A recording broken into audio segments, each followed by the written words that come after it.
नमस्कार, मैं हूं आपके साथ श्वेता मिश्रा। चले सीधे हम कार्यक्रम में आपको लेकर चलते हैं। जलियांवाला दिवस के उपलक्ष्य में कार्यक्रम आयोजित है। वीसी के जरिए जुड़े हैं मुख्यमंत्री अशोक गहलोत, संबोधित कर रहे हैं। नौजवान और प्रदेशवासी जुड़े हुए हैं, उन सबको मैं प्रणाम करते हुए मुझे खुशी है कि आज वैशाखी के अवसर पर हम लोग सब इकट्ठे हुए हैं और जिस रूप में मेरे पूर्व वक्ताओं ने जो अभी हमारे सामने विचार प्रकट किए उससे मैं बहुत प्रभावित हुआ।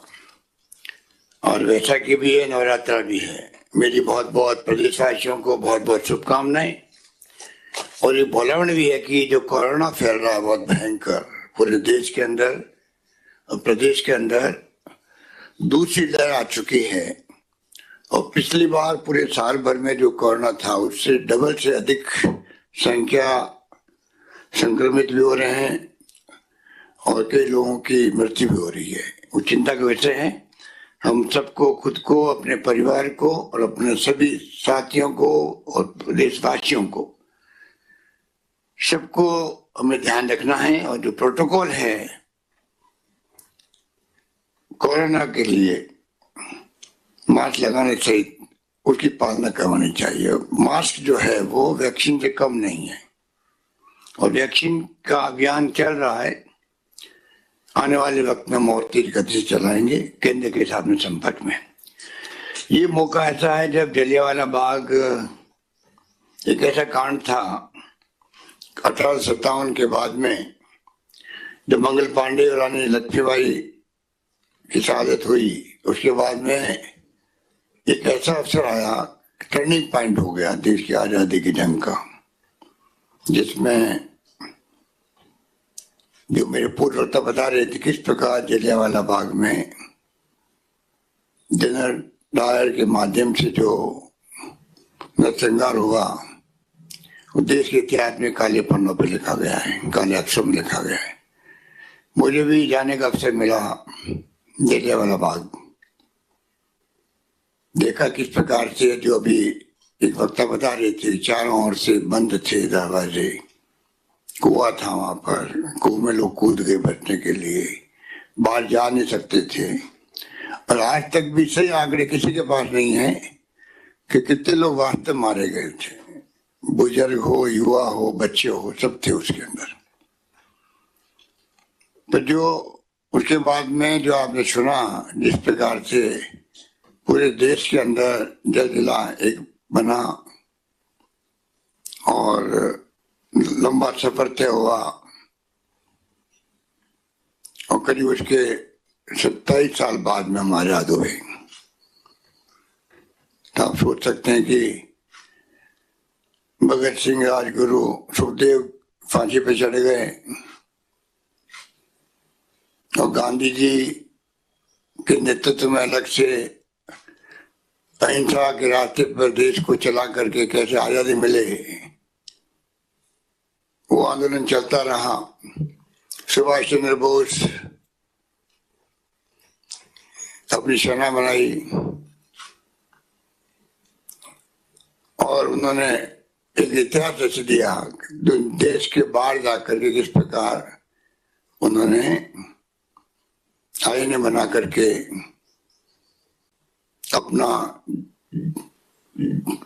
अपनी भावना, अपने क्रांतिकारी विचार और पूरे देशवासियों के दिलों के अंदर कॉन्फिडेंस पैदा करने का जज्बा पैदा कर दिया। सबके कंट्रीब्यूशन से ही मुल्क आजाद होता है। कोई न कोई जो घटनाएं होती है और जो भूमिका होती है, जैसे उस जमाने में कांग्रेस में भी गरम दल और नरम दल हुआ करते थे। सुभाष चंद्र बोस भी थे तो महात्मा गांधी भी थे। इस प्रकार से लंबा इतिहास बन गया, हम लोग आजाद हो गए। आजादी के 75 वर्ष मनाने का समय आ गया है। अगले 15 अगस्त 22 से 75 वर्ष मनाने का केंद्र सरकार ने भी निर्णय किया है। हम उसका स्वागत करते हैं, क्योंकि 75 वर्ष मनाने का मतलब है कि आजादी के वक्त हम कहाँ थे, आजादी पहले क्या थे और 75 वर्ष में हम कहाँ के काम पहुंच गए हैं, उसका लेखा जोखा करने का वक्त आ गया है। और मैं चाहता हूं कि इस पूरे वर्ष भर जो अभियान अभी से शुरू हो गया, वैसे तो अभी दांडी मार्च भी निकाला गया, साबरमती से भी प्रधानमंत्री जी भी गए थे, हम लोगों ने निकाला जयपुर में, हर जिले में निकाला, मनीष शर्मा जी ने बताया, बहुत अच्छे ढंग से निकले। पर सवाल ये कि हम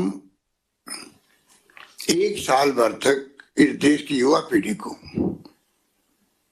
जैसे योगदान अभी विषय रखा गया स्वतंत्रता संग्राम और हमारे युवा, उसको आधार बना के हम चले हैं, तो आज वक्त आ गया है कि जो आज के हालात है उसके अंदर 75 साल के हमारा जो अमृत महोत्सव मनेगा, उसको लेके हम लोग अगर लेखा जोखा करें, नई पीढ़ी जो बताया गया 45 तक हिंदुस्तान में 25 से 30 साल की उम्र के नौजवान बने रहेंगे अधिकांश संख्या में। आज ये देश युवाओं का देश है। राजीव गांधी प्रधानमंत्री बने 40 साल की उम्र में, उससे हम देखते हैं कि युवाओं को देश ही बना हुआ है और युवाओं पे बहुत बड़ी जिम्मेवारी भी होती है। आजादी जंग में भी थी, पंडित नेहरू भी युवा थे जब उन्होंने अपनी रईसी छोड़ करके मैदान में कूद पड़े और लगभग 10 साल से जेल में बंद रहे, कभी साल, 1.5 साल, कभी 6 महीने, कभी 2 साल। 10 साल किसे कहते हैं जेल में रहना, उस जमाने की जेलें कैसी होती थी आप समझ सकते हो। तो गांधी जी ने जो रास्ता दिखाया, पंडित जवाहरलाल नेहरू हो, चाहे सरदार पटेल हो, चाहे मौलाना अबुल कलाम आजाद हो, और जिस रूप में अम्बेडकर साहब ने संविधान बनाया, वो जमाना और था। और 75 साल हो गए आजादी को लगभग, उसमें भी जो कुछ भूमिका रही है देश के अंदर, हम कहाँ पहुंच गए हैं।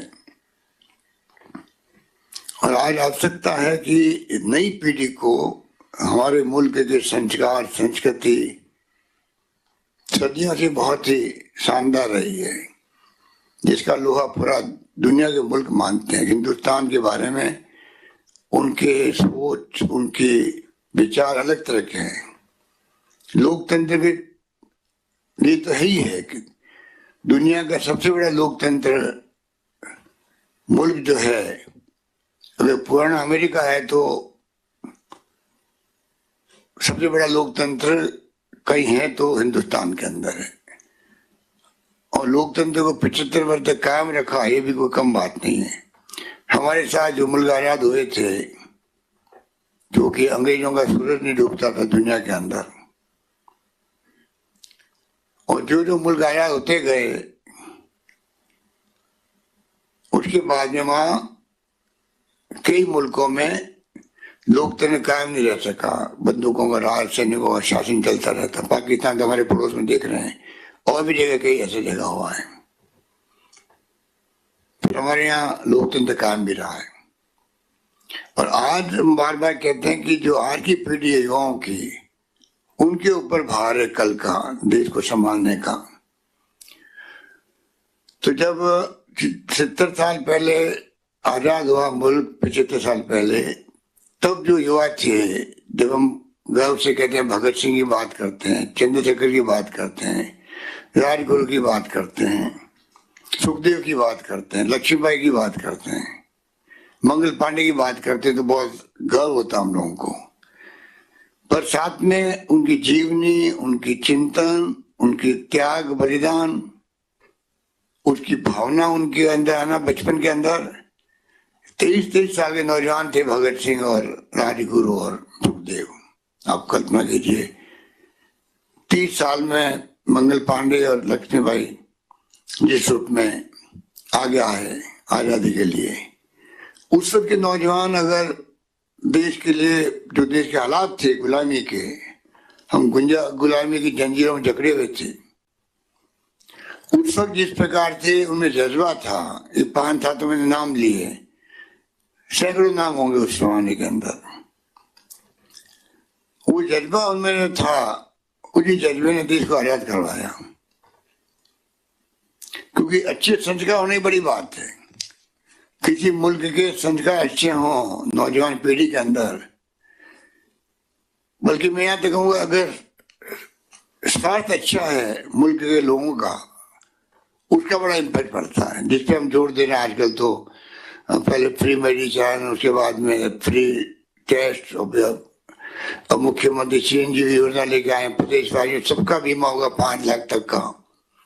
अभियान शुरू हो गया, 1 मई से लागू हो जाएगा, आने वाले 1 मई से तमाम प्रदेशवासियों का 5 लाख तक के इलाज का बीमा। मैं कहीं पढ़ रहा था कि अगर शरीर स्वस्थ नहीं है, स्वास्थ्य ठीक नहीं है युवाओं का या पब्लिक का, तो वो प्रदेश भी कभी आगे नहीं बढ़ सकता उस रूप में। बात मुझे जची है बात के वास्तव में, अगर स्वास्थ्य नहीं है तो क्या है, पहला सुख निरोगी का है। उसी रूप में मैं समझता हूँ कि अगर हम ये बात करें संस्कारवान बने युवा पीढ़ी, रचनात्मक काम जो गांधी जी ने बताए थे, कुछ संशोधन हो सकते हैं उसके अंदर, रचनात्मक काम करे, सेवा भाव उनके मन में हो, संवेदनशीलता हो मनुष्यों के प्रति भी और पशु पक्षियों के प्रति भी, सादगी से रहे और जातिवाद से ऊपर उठे, सांप्रदायिकता से ऊपर उठे। जो आज सबसे दुर्भाग्य की बात है, 70 साल 75 साल आजादी के बाद में हम लोग 21वीं सेंचुरी में पहुंच गए हैं और राजीव गांधी ने कहा था कि हमें प्रवेश करना है तैयारी के साथ में, जिससे कि हम लोग दुनिया के विकसित राष्ट्रों के बराबर आगे खड़े हो सके, मुकाबला करने की ताकत बना सके। उस वक्त लोग समझ नहीं पाते, वो भी हुआ थी। तो उनका मतलब ये था कि किस प्रकार साइंस में, टेक्नोलॉजी में, सभी सेक्टर में हम आगे बढ़े, हमारे युवा आगे बढ़े। और आज देखो मोबाइल फोन, कंप्यूटर, इंटरनेट की सेवाएं, कितनी बड़ी क्रांति हो गई है, पूरी दुनिया मुट्ठी में हो गई है। क्या दुनिया में हो रहा है, अभी आपके साथ मैं बात कर रहा हूँ, ये भी उसी का परिणाम है। चाहे राजस्थान भर के लाखों लोग जुड़े हुए हैं और हमारी बातचीत चल रही है। ये क्रांति थी जो राजीव गांधी के सपनों की बात थी। तो आज अगर हम बात करें कि 70-75 साल बाद में देखता हूं कि युवाओं के अंदर भी जातिवाद समाप्त होने के बजाय आज भी जातिवाद की भावना रहती है, जबकि होना ये चाहिए था। अभी आजादी के वक्त में जो नौजवान थे हमारे फ्रीडम फाइटर्स, जितने भी फ्रीडम फाइटर्स थे, अधिकांश लोग नौजवान ही थे, वो उस वक्त में मंदिर प्रवेश कराने के लिए जाते थे, हरिजनों को लाठीचार्ज होते थे। तो भावना होती थी कि छुआछूत मिटनी चाहिए, पर दुर्भाग्य से कसूर युवा पीढ़ी का नहीं है, कसूर तो मैं समझता हूँ सबका है कि जिस प्रकार से उनके पाठ्य सामग्री, सिलेबस, उनके लिए माहौल ऐसा बनाया जाना चाहिए कि वो समझे कि जातिवाद कितना खतरनाक होता है, सांप्रदायिकता कितनी खतरनाक होती है। और आज तो धर्म के नाम पे राजनीति हो रही है और लोग कामयाब भी हो रहे हैं, लोग खुश भी हो रहे हैं, पर हमारी जो मुल्क की पहचान दुनिया में है वो उस रूप में नहीं है जिस रूप में आज सरकारें बन रही है धर्म के नाम पर, हिंदुत्व के नाम पर। बहुत आसान है बातें करना। तो मैंने एक बार कहा कि अभी तो हिंदू, मुस्लिम, सिख, ईसाई, फारसी, जैन की बात करते करते मुस्लिम को अलग कर दो, बाद में जो बचेंगे उनमें आपन झगड़े पैदा करवा देंगे। फिर जो हिंदू बचे तो हिंदू में फिर दलित है, ये ओबीसी के लोग हैं, ये ब्राह्मण और वैश्य है, उनमें झगड़े पैदा करना। तो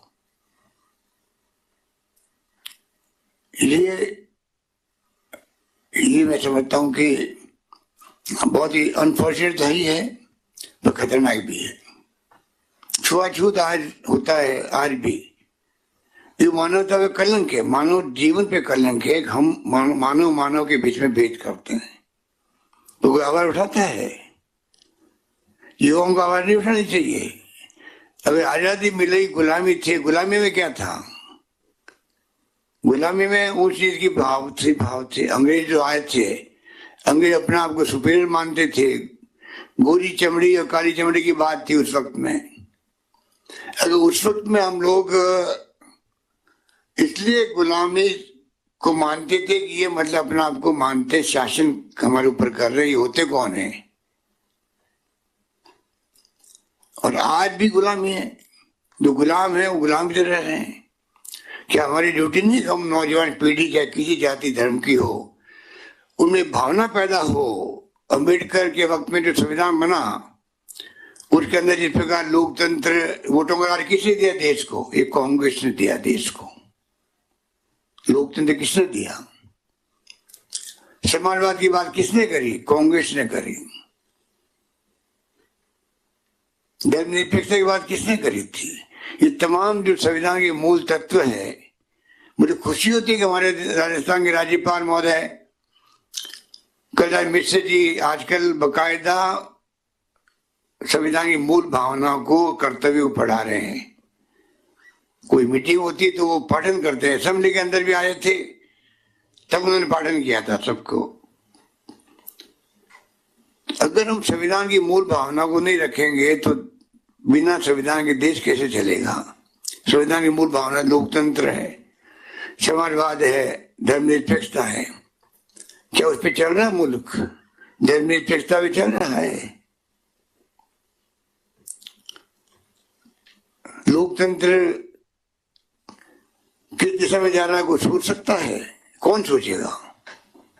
ये युवा पीढ़ी को सोचना चाहिए। युवा पीढ़ी को सोचना चाहिए, गलत को गलत और सही को सही।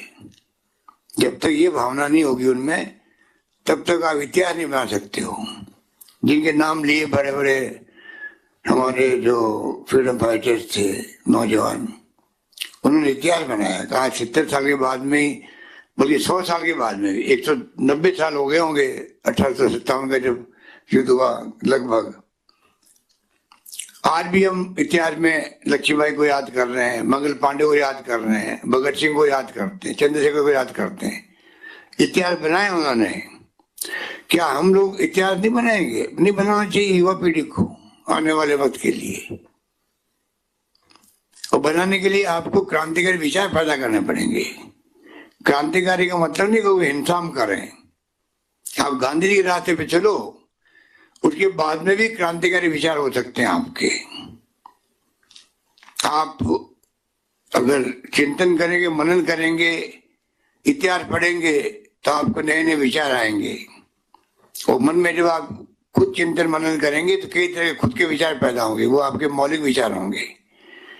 मौलिक विचार जब लेके चलेंगे तो समान विचारधारा के लोगों को जोड़ पाएंगे आप लोग, नौजवानों को, कि वास्तव में अगर गलत कहे तो गलत है, सही है तो सही है। चिंतन तो हो, राष्ट्रीय बहस तो हो हर मुद्दे पर। चंपारण का आंदोलन किया गांधी जी ने, खेड़ा का आंदोलन किया सरदार पटेल ने, गांधी जी ने साथ दिया। आज क्या हो रहा है? 5 महीने हो गए किसान बैठे हुए हैं। और लोकतंत्र में हम लोग हैं। है लोकतंत्र। लोकतंत्र में लोगों की बात नहीं सुनी जानी चाहिए। कोई तरीका निकल सकता है। तो जो हालात बने हैं उसको बहुत समझ में आ सकता है सबको, किस दिशा में हम जा रहे हैं। तरुणाई को अंग्रेजी लेने की आवश्यकता आ गई है। समय आ गया, तरुणाई जो है उसको अंग्रेजी लेनी चाहिए। तब जाकर के आपके विचार पैदा होंगे, आपके अपने विचार होंगे। जरूरी मैं जो बात कहूँ वो इससे बात है। जो गांधी जी ने कहा था, जरूरी कि आज मैं कह रहा हूँ वही सही है, हो सकता है वो कल मेरे विचार बदल जाए, उस वाली बात है। जरूरी कि मैं कहूँ वही बात सही है। आप अपने विचार पैदा करो। पढ़ करके इतने आर्टिकल आते हैं आजकल। तो ये आपके ऑनलाइन भी प्रिंट और वायर, पता नहीं कितने कितने प्लेटफॉर्म हो गए हैं। अखबारों में आर्टिकल आते रहते हैं, किताबें का कोई अंत ही नहीं है।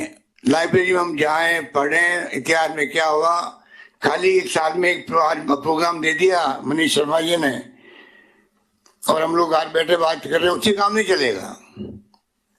ये तो एक बहाना है, एक अवसर है। जलियांवाला बाग के नाम से कर लो और कोई ऑकेजन कर लेंगे, वो तो अच्छी बात है।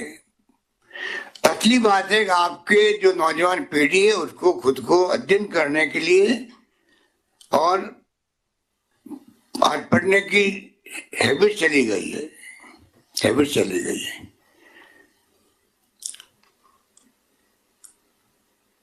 जमाना बदल गया है, वो पहले वाली बात नहीं रही कि गरीबी और भूखमरी में हम रह रहे हैं। अब तो बहुत कुछ बदला है देश के अंदर, कई वर्ग बन गए हैं।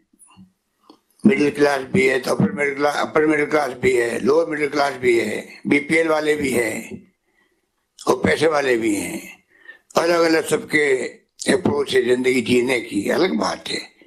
पर पैसे वाला भी अगर कोई विचारवान हो, देश के हित को ऊपर रखे, समाज सेवा की बात सोचे और गरीब को गणेश माने, तो उसके दिल में विचार जो है वो अमीर बाप के बेटा है, पंडित नेहरू की तरह, वो भी देश हित में कुछ भी कर सकता है। इसलिए मैं समझता हूँ कि इतना अच्छा विषय रखा गया है, उसको हमें किस प्रकार देश में आज हम किस दिशा में जा रहे हैं।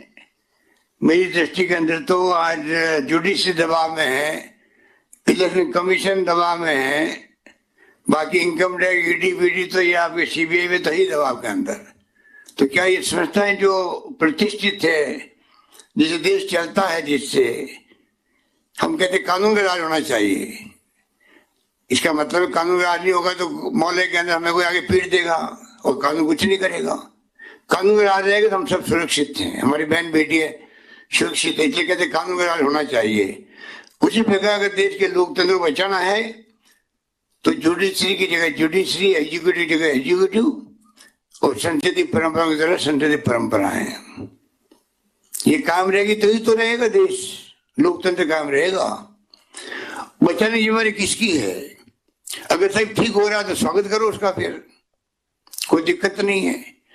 पर कोई कमी लगे तो उसके ऊपर आवाज उठाओ। कुछ तो हमें कम से कम, हम युवा हैं तो हमें उसी ढंग से बिहेव करना पड़ेगा। बाकी आप कम से कम गांधी जी की जीवनी पढ़ लो, सत्य के प्रयोग, तब भी आप कई बातें अपना आप ही सीख जाएंगे, अपना आप ही।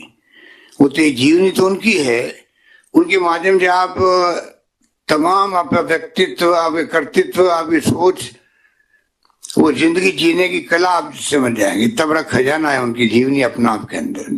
जब उन्होंने कहा गांधी जी ने कि मेरा जीवन मेरा संदेश है, तो मैं लंबी बात नहीं कहता हुआ, मैं चाहूंगा कोई ऐसा प्लेटफॉर्म बने राज्य में जिसके माध्यम से हम रेगुलर बात होती रहे आपस के अंदर। मैंने कहा ना, जो मैं कहूँ वो सच है।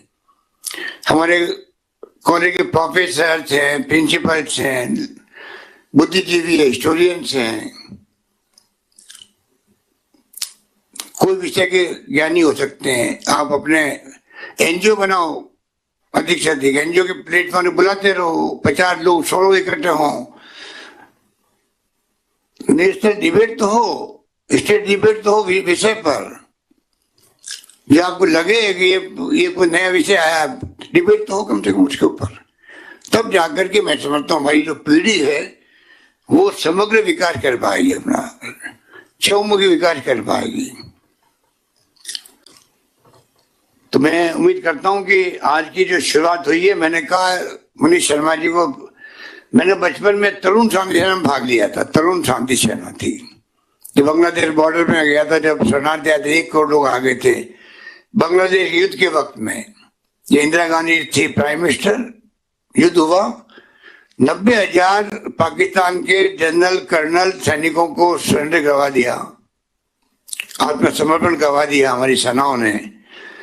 उस वक्त मैं बचपन में गया था वहां बनगांव, 24 परगना डिस्ट्रिक्ट, कलकत्ता, वेस्ट बंगाल में, जहाँ शरणार्थी शिविर लगे हुए थे। बॉर्डर पे जाने का मुझे मौका मिला और मैंने कई कैंप अटेंड किए थे। तरुण शांति सेना थी उस वक्त में, गांधी पीस फाउंडेशन की। नारायण भाई देसाई जो गांधी जी के सेक्रेटरी थे, महादेव भाई देसाई उनके लड़के थे, वो चलाते थे। आज वक्त आ गया वापस ऐसी कुछ सेनाएं बने, नाम भले युवा शांति सेना हो जाए, तरुण शांति सेना हो जाए, कुछ भी हो, एनजीओ बने, डिस्कशन के प्लेटफॉर्म हो। मुझे अवसर मिला उस कैंपों में जाने का, सेवाग्राम आश्रम में गया गांधी जी के, 15 दिन में रहा बचपन में, तो मुझे कम से कम कुछ सीखने का मौका मिला। एक तो बाई चांस मुझे राजनीति में आने का अवसर मिल गया और मुझे बहुत ज्यादा चांस मिले काम करने के। आपके आशीर्वाद से मैं तीसरी बार बन गया मुख्यमंत्री भी, 3 बार केंद्रीय मंत्री रह लिया। परंतु जहां भी आप जाएंगे जिंदगी के अंदर, चाहे आप इंडस्ट्रियलिस्ट बने, चाहे आप सरकारी नौकरी में जाएं, चाहे आप समाज सेवा करने में आगे आए, अगर आप इन बातों को समझेंगे और ऐसी सेनाएं बनकर प्लेटफॉर्म बनेंगे एनजीओ के, तब जाकर के मैं समझता हूं कि आप और ज्यादा आपकी जिंदगी में निखार आएगा, सोच के अंदर भी बदलाव आएगा, कुछ कर गुजरने की तमन्ना पैदा होगी, आपके व्यक्तित्व में निखार आएगा और पता नहीं आपकी पर्सनैलिटी कहाँ पहुंच जाएगी। यही बात कहता हूँ, मैं अपनी बात समाप्त करता हूँ। और हमारे जो साथी आए, मुझे बहुत अच्छा लगा कि जिस प्रकार से असीम राठौड़ जी ने और पवन जगमोहन जी ने जो मार्मिक बातें बताई हमें, जो रोंगटे खड़े हो जाते हैं। क्या जमाना था, क्या सेक्रेटरी थी, जिंदगी को दाव पे लगा देना सब कुछ देश के लिए। और सतीश कुमार राय साहब ने भी और भंवर सिंह भाटी जी हमारे मंत्री जी ने बहुत अच्छे विचार प्रकट किए। मैं समझता हूँ कि ऐसे विचारों की जरूरत है समाज को। यही बात कहता हूँ, मैं अपनी बात समाप्त करूँ। धन्यवाद।